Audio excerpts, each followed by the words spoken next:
Yan, nagpapakulo tayo ng tubig. Dahil sa ito ay pang ano ng sa baboy. Ito yung baboy. Yan yung baboy, kawawa naman siya. Sisintensya namin yan mamaya. Pakita ko sa inyo. Yan ang aking pinsan, si Kuya Joel. Ang poging-poging si Kuya Joel. Yan, papakulo kami tubig para pagka nakatay na yung baboy, pantanggal ng balahibo.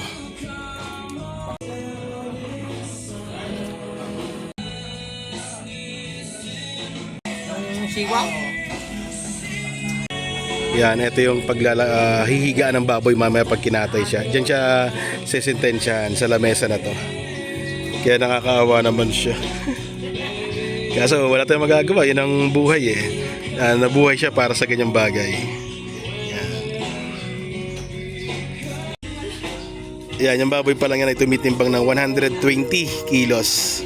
So ang bentahan dito sa amin ay sa Batangas ay 163, 165 yata. Ganun, 163 or 165.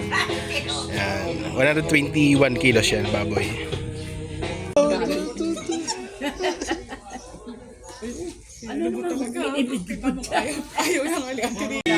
Ayun na, dumating na yung ano, yung sentensyador oh. Yan yung sentensyador ng baboy na to. Ang aking pinsan si Keprosi. Ayan na, pinagpaplanuhan na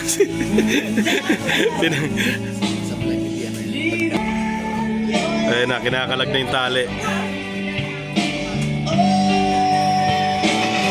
Nako.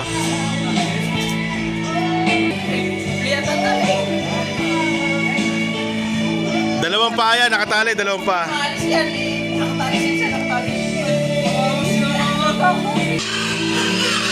Ayan na. Sa totoo lang, nakakaawa talaga eh. Nakakaawa. Kaso nga lang, yun ang buhay eh.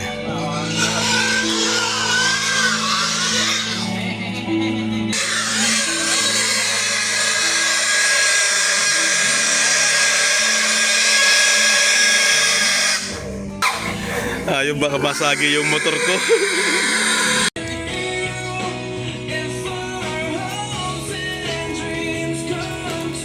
Yan lang ipapakita ko. Huwag na yung baboy.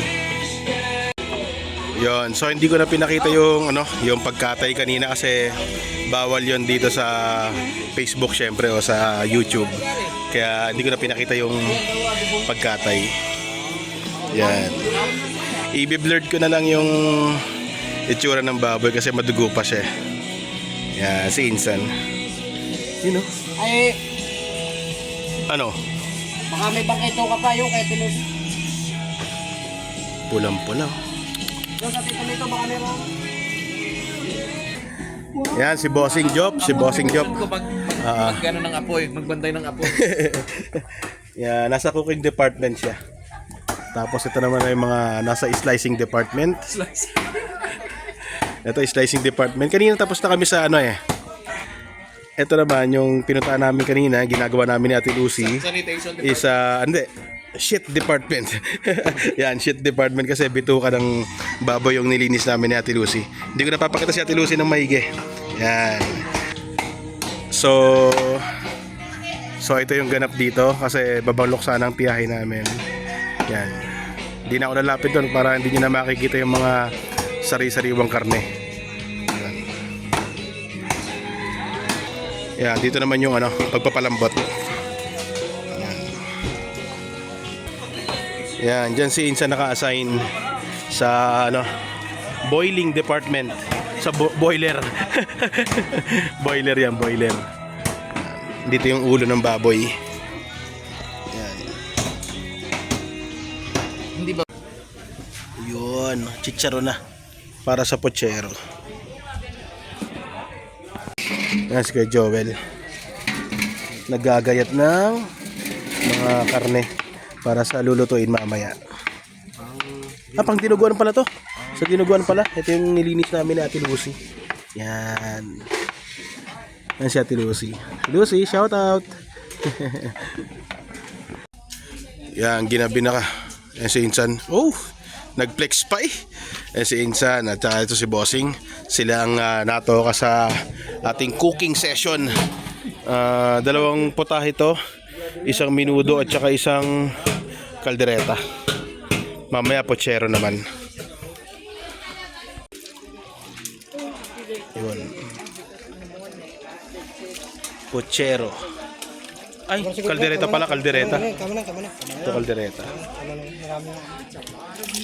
Ito naman ay minudo. Sige pa. Dami, oh, sarap.